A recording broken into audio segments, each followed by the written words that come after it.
Hey guys, Clem from Honeybee Social, and today I'm going to go over the 5 biggest mistakes I see small to medium businesses doing in their social media marketing and how to fix them.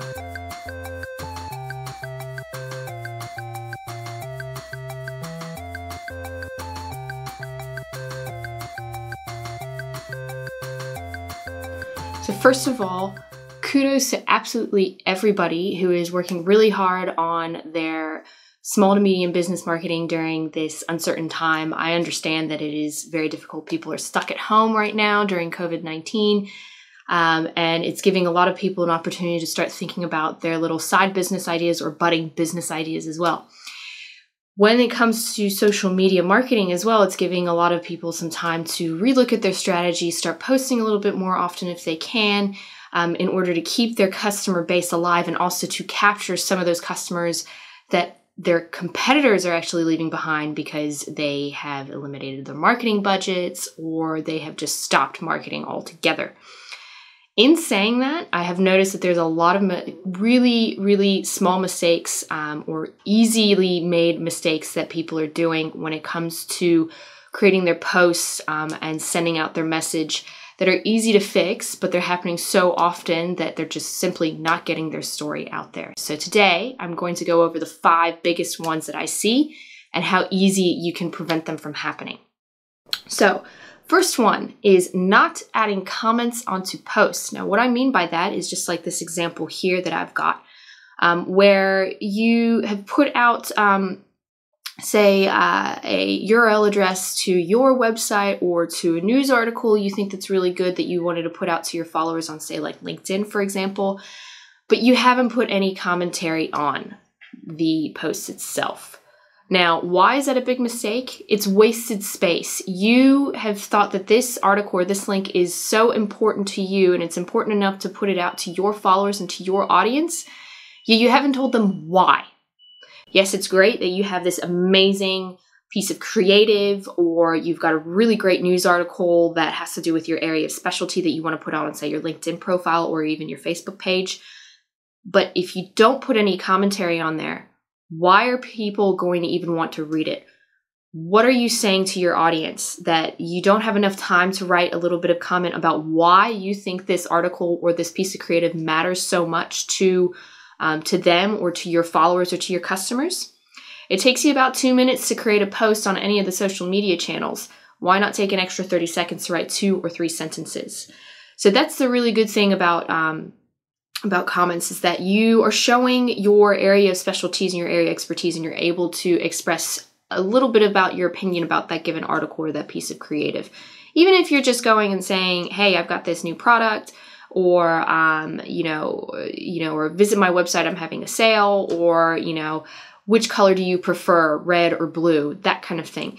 A small comment to get your customers engaged will help in the long term. A small 2 to 3 sentence comment showing about why this particular article matters to you so much that you want to put it out there to your followers will help you in the long term to show your area of specialty to your followers and to your potential customers. So that leads us into number 2, and that's not responding to comments.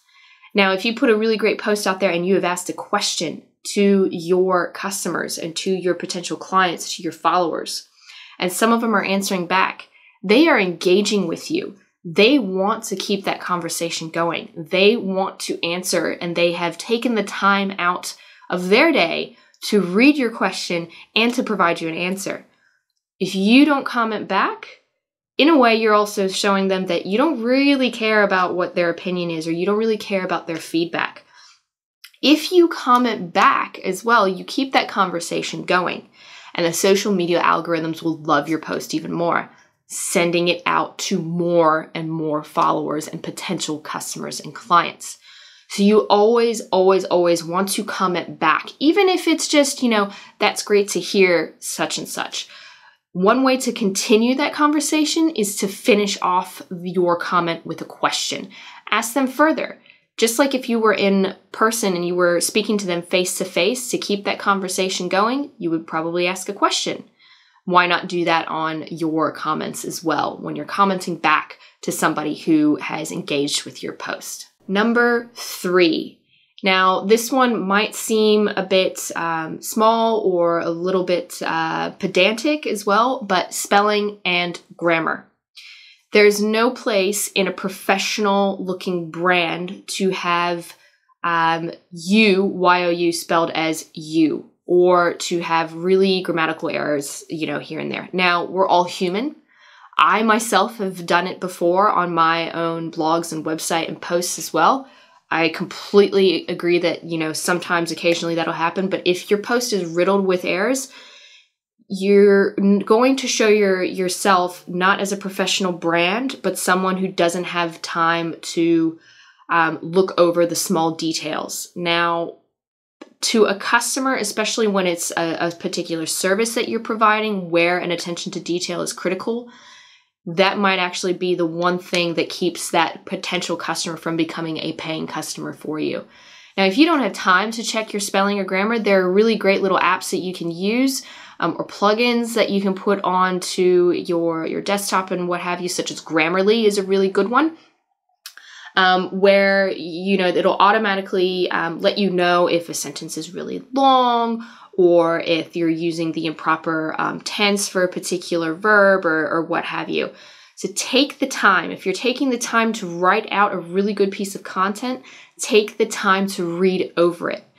Another handy tip, and this is what I use quite a lot, is start from the bottom up. So read from your last sentence up to the top, because if you read from the top to bottom, you are subconsciously already knowing what the flow of your sentences and of your paragraph is.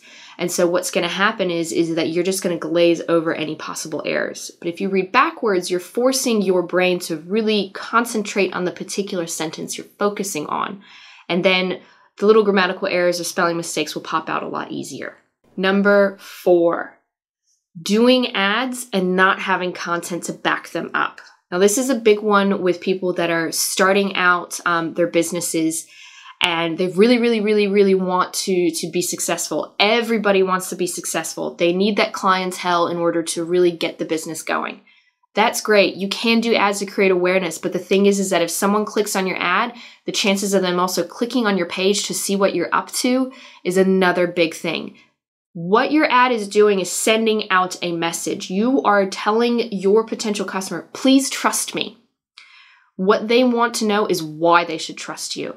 And a really great way to prove why they should trust you is when you're showing your expertise and your specialty through the content that you've posted on your page. So yes, it's great to put out an ad, but if you have nothing on your Facebook page to prove that message, what are they going to do? They're going to think that your page is spam and they're not going to trust your brand. But if you're able to provide quite a substantial amount, now I'm not saying have 300 posts, I'm saying, you know, have some that it's enough for them to scroll for a minute or two through your page.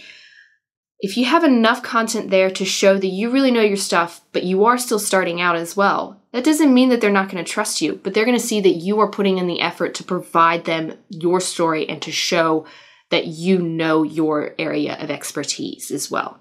And last but not least, number 5 is sending and saying that same message over and over and over again. Now, I don't mean saying your slogan over and over again, because yes, repetition is what helps people remember a brand. But what I mean is that when you are posting out, you are consistently going, I have this available, we have that available, I have this for sale, I have that for sale. You are telling somebody your message, but again, you are not proving the message. You are not proving why.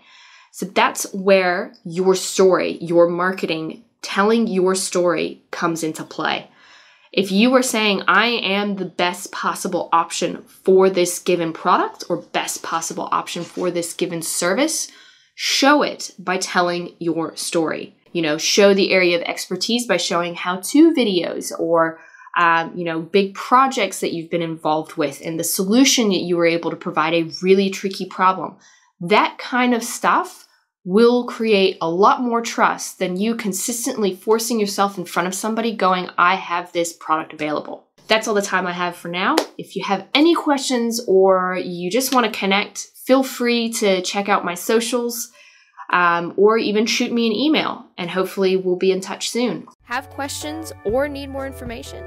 Head to honeybeesocial.com.au.